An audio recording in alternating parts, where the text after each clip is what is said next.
right, 7th graders, here we are ready to start our cookie recipe. And our first ingredient that it calls for is 3/4 of a cup of butter, melted and cooled. Okay, now I have 2 sticks of butter here. Okay, we know from our equivalents, we need to figure out 3/4 of a cup, right? We know from our equivalents that 1 stick of butter is a 1/2 a cup. It is also 8 tablespoons and it is 1/4 of a pound. Okay, so if we have a 1/2 a cup here, we have another 1/2 a cup here, this is 1 cup of butter. We need 3/4 of a cup of butter.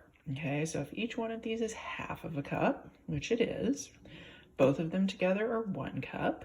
The way that we would get fourths is we would cut them in half. Okay, like this, right? If I cut them both in half, then we will have 4 pieces. Each one of those would then be 1/4 of a cup. All right, so I am going to only cut one of them in half because this one is going to be a 1/2 a cup in itself. I'm going to cut this one in half. Sorry, I'm filming with one hand and trying to cut with the other. Not such a great way to go. Okay, and there we go. So I need a 1/2 a cup.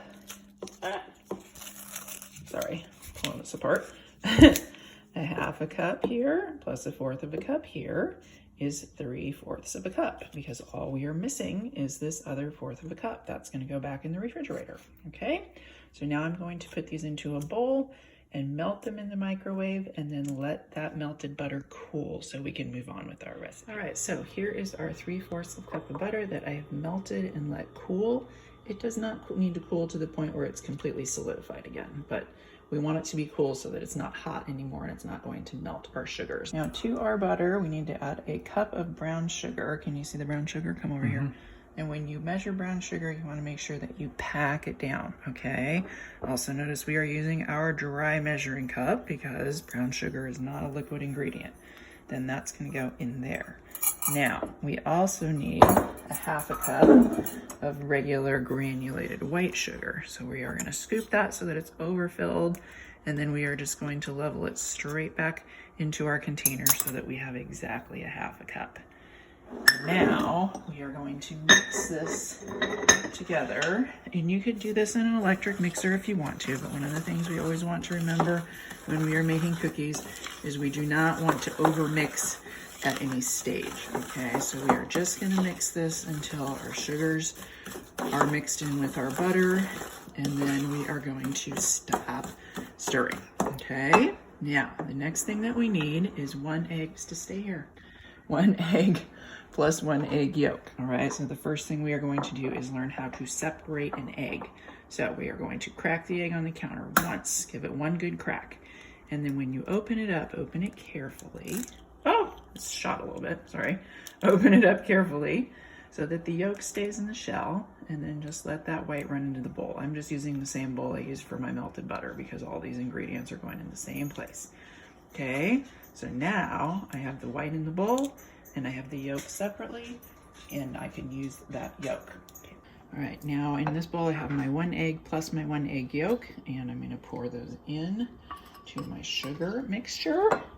And then we are also going to add our teaspoon of vanilla right now. Okay, just keep it on the bowl, honey. Okay, you don't need to go to the stuff on the sides. All right. And then again, we are just going to mix this until our eggs are all mixed in to our creamed butter and sugar. So we want to get rid of all of that streaky egg yolk and make sure that we don't have any streaks of egg kind of sitting on top. But again, we do not want to overmix. All right.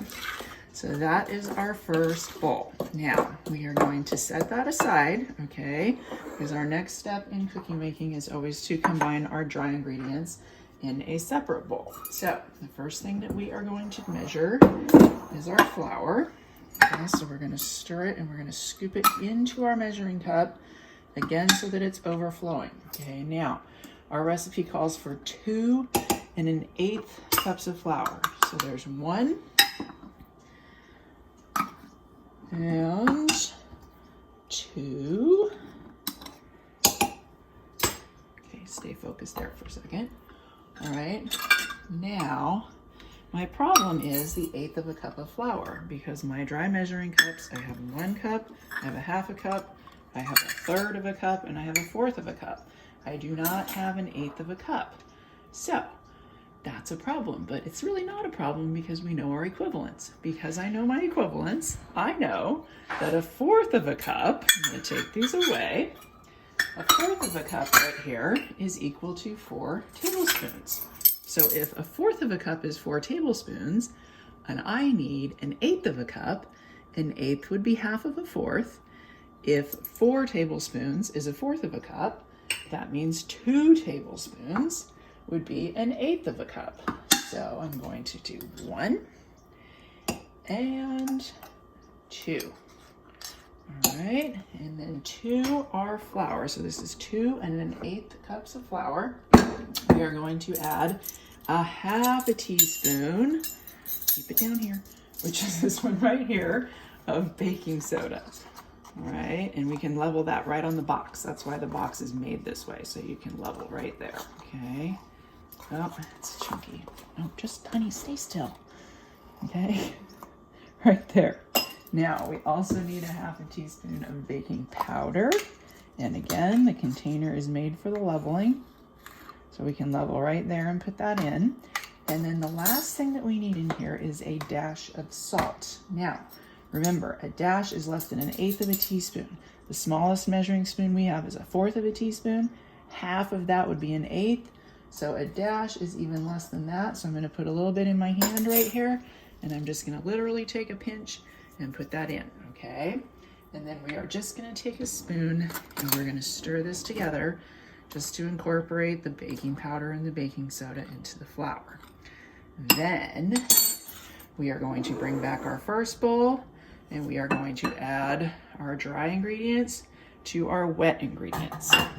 And we are just gonna stir this only until all of that flour is mixed in. And then the last thing that we will add is our chocolate chips, okay? So we are gonna stir, stir, stir. And you don't wanna stir this really, beat this really hard at this point. Ooh, my goodness, I'm throwing stuff everywhere. We just wanna stir it until the flour is combined and we have a nice uniform dough. Right now it's still way too floury. And again, if you do this with an electric mixer, you just want to do this part on low speed, number one, so that you don't get flour all over yourself, because it will kind of be like a flour explosion once you get that mixer going.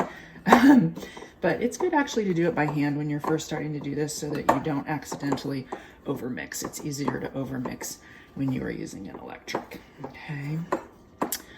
All right, now I'm just about there. You can see I'm still picking up a little bit of flour off the bottom of the bowl. But it's pretty stiff at this point, and I'm having to muscle it a little bit, which is okay. Now, our last ingredient that we are going to add in here as soon as I'm ready, I still have a little bit of crumbly stuff at the bottom of the bowl. Our last ingredient to mix in is 1 to 2 cups of chocolate chips. Now, that just depends on your preference. So, 3 cups if you're me. Be quiet, be quiet. The film guy is making comments that he has no business making. Okay, so this is just a matter of preference, but remember, you can always add more, but you can't take away, okay? More, so what right? we're gonna do is we're gonna start with 1 cup. Now, I am actually using these pumpkin pie spice chips instead of chocolate chips, because I'm making these for my daughter, who loves pumpkin everything. So, we are gonna start with 1 cup. We're a little shy, that's okay. Open our other package here. And you just stay on the bowl. Stay focused on the bowl. Focus on the bowl. Okay. All right. So 1 cup, and we are going to stir that in first. And then if we decide that we want some more, we can add more. We might add 1.5 cups. We don't necessarily have to add the whole 2 cups. Okay. That just depends on how much you like your chocolate chips. And then we will be able to use this dough right away. We were going to bake these in a 325-degree oven. We also don't have to use them right away. We could refrigerate our dough and chill it and bake it later. Either of those things would work just fine. Now, I have incorporated my chocolate chips here, or my pumpkin chips, I should say. But I think I could go a little bit more. So I'm gonna do like maybe another 1/2 cup. I don't think I'm going for the full 2. So let's put those in and mix those in. All right, you can go ahead and pause now. All right, so now we are going to take our cookie dough. I'm using a little scoop. You can just use a spoon, that's fine. And we are gonna put it on our sheet pan. Okay, now, standard cookie recipes make 24 cookies. That's usually 12 per sheet. So 3 this way, 4 this way. I'm leaving space in between so that when we bake them, they can spread out. At this point, you could also put this in the freezer and freeze these, and then just put those little balls of frozen cookie dough in a bag, and you could cook them later, okay? So you have a couple of options there. So we are gonna put these in a 325-degree oven for 16 to 18 minutes, okay? And remember, whenever a recipe gives you a range of cooking times, start with the lesser time. You can always add more time if your cookies aren't done, but if they're burnt, you can't take time back, all right? Okay, that's it. Good. And then once they come out of the oven, we are going to take them off the sheet pan right away and put them on a cooling rack to finish cooling. All right. Good luck. I hope you guys like this recipe.